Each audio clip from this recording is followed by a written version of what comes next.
Yes, we're walking around in the junkyard. This is James from All Hail Internal Combustion, by the way, as if you hadn't guessed by the channel name being on a video before you clicked it. But yeah, we're walking around the junkyard and we came across this 89 shuttle bus.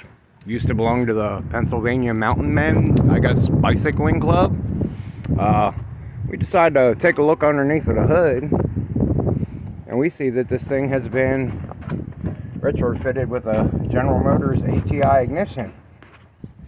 So then we're like, oh cool, we're gonna grab that. And then we roll up inside and we start to look at it.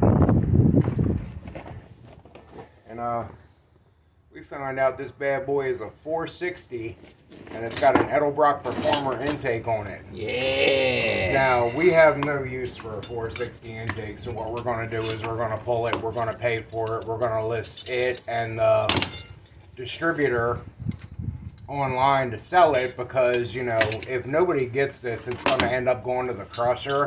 And I know somebody out there is looking for a 460 intake for their project or toy or whatever, and this is a dual plane, so it's really good for street use. I wonder if the reason they were having problems with their thing running correctly is that the intake bolts weren't tight.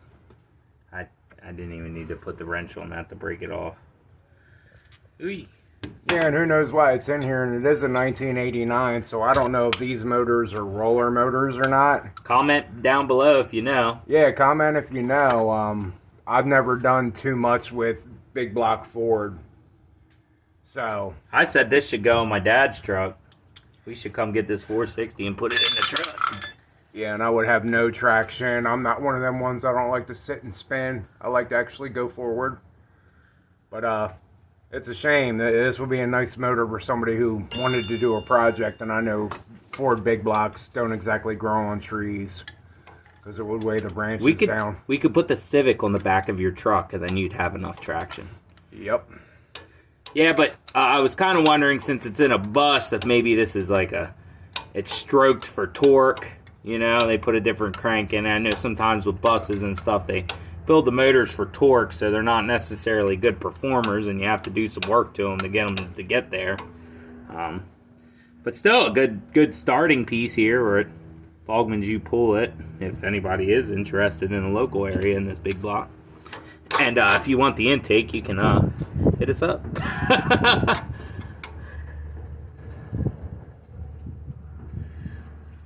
Yeah, we thought it was a 302 until I sat down here and said, yeah, this isn't a 302. These heads are way too big and these valve covers are huge. Wait a second, the spacing between the heads is massive. This isn't a 302. Strange to see someone else does some HEI swaps on stuff like we do. And listen, I came to the junkyard like an idiot today. I didn't even bring any sockets, so I'm doing this all with wrenches today. For some reason, I forgot to grab my socket box, so... Wrenches are all we had when the dinosaur walked the earth. Yeah. That's a 1/2 inch. Oh, there's another loose one. That's 3 loose ones so far. Oh, man. That's not really good for, you know, the intake. We keep the bolts or not? I just throw them off to the side. Just throw them off to the side. I guess once we pull the intake off, we'll know if it's roller or not, right? Yeah. Yeah, 1/2 inch there.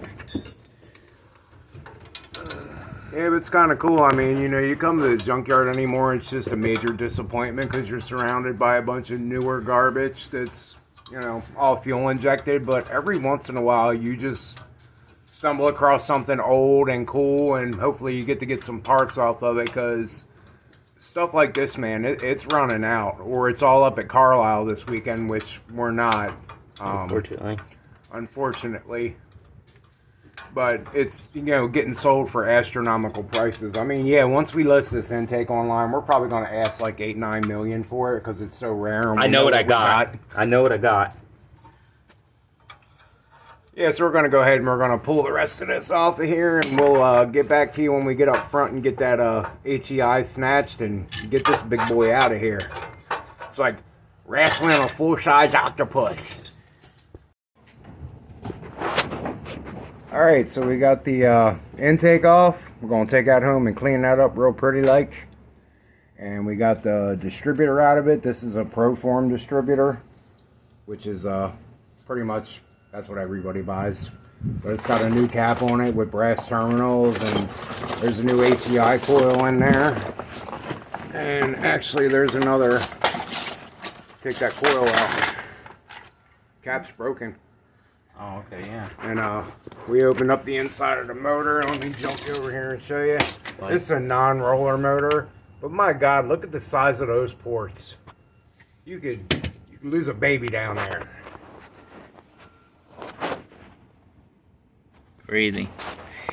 Something I noticed right away, there's some heavy scoring and pitting and stuff on that cam.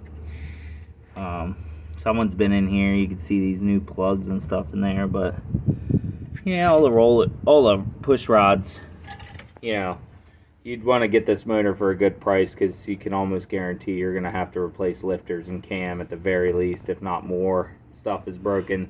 Someone's been trying to chase down an issue on this motor, and you can tell that they've just been shooting the part scanning at it, and then it has obviously not been successful. But man, like Pop said, them intake ports, whew, that's big.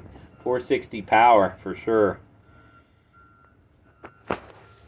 Alright, so that's it for this lovely episode That of distribution block. We're in the Junkyard, and we found some cool stuff. And Oh, those are relays. we'll see y'all later. Hopefully some of you are up enjoying Carlisle. Till next time, all hail internal combustion.